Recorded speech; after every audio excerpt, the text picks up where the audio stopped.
Order! Order! You are an incorrigible delinquent at times. Behave yourself, man!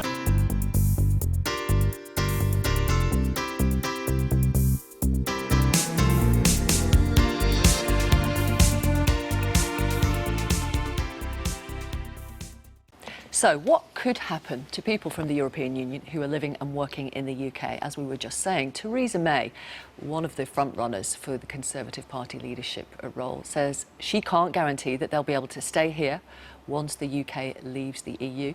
That's been criticised by some of the other candidates and quite a lot of Leave campaigners who say people living here already should be allowed to stay. Let's talk now to Alina Sincan, who's originally from Romania and who's been living in London for 7 years, Jacek Horn, who is originally from Poland and has been living in the UK for 12 years, and Frederica Roberts, who is Italian-German and has been here for 25 years, and you live in Doncaster. I do. Welcome, all of you. Thank you very much for coming on our programme.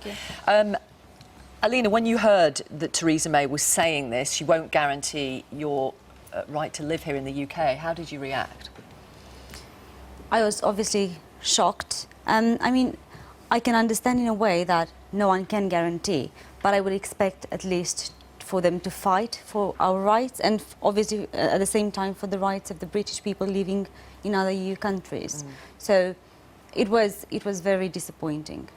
I don't know if you heard Ken Clarke just then say, look, she might have said that because she's thinking she might be the Prime Minister and she doesn't want to give her hand away when it comes to those Brexit negotiations this early.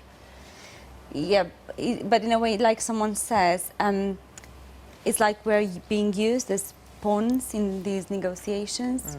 How did you react?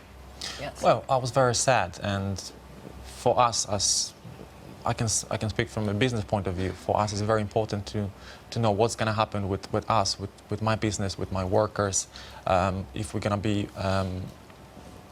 if we have to invest in their training, because we don't know what's going to happen with them. So we hear some declaration from lots of politics about we're going to be able to remain here, but at the moment it's just declarations, and we heard so many lies in the Brexit campaign, and we don't know if we're still uncertain what's going to happen. So it's quite frustrating, and it's quite sad.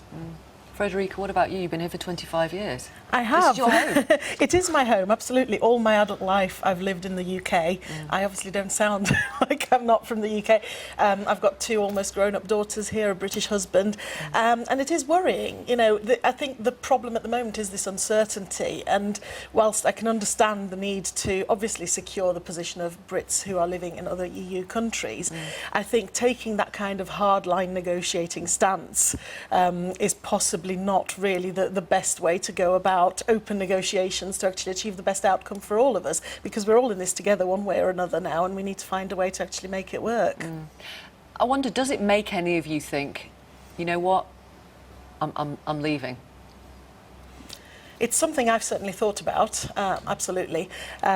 Where I would go, I don't know. I mean, I'm Italian and German, but I left Italy when I was 2 years old. I've never lived in Germany. I did grow up in Luxembourg, at the heart of the EU. But there are very real practical considerations to that. You know, my business is over here. I'm self-employed. I run a successful business.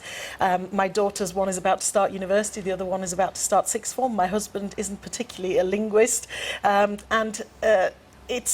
If we were to move to Luxembourg, for example, there are no chemical plants there that he could go and work as a chemical engineer. So there are lots of considerations. So I think if I were to leave, it would have to be probably in the future once my daughters have completed their education. But I'm certainly not feeling very welcome at the moment, I must say. Do you feel unwelcome? Do you feel like you're not welcome?